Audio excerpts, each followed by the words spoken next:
在地人在地前来看这原土地来做路，功德无量。台中市南区福田二街，这个市价4亿的土地，两个地主是关乎市政府来拍动着南区通到乌日甲大理的联络道路。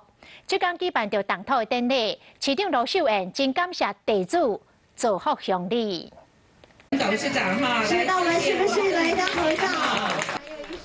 台中市长罗秀燕送花，感谢两位地主交付市价4亿的土地，和福田二街会使拍通。那你董事有可能讲，我可能很讲，但是我们林董事长讲，事业成功爱回馈社会，那要贡献社会，注重还是地方发展，自己的权利还没有什么多大关系。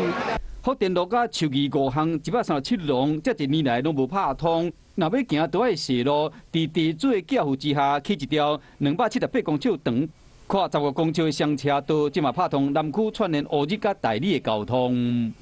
虽然只有248公尺，但是呢，它的效益非常非常的大，所以这条路开辟出来，对我们这社区的效益非常大。开工顺利！市政府将会开2000几万起这条新路，估计明年4月份会完工，总算解决困扰地方真侪年的交通问题。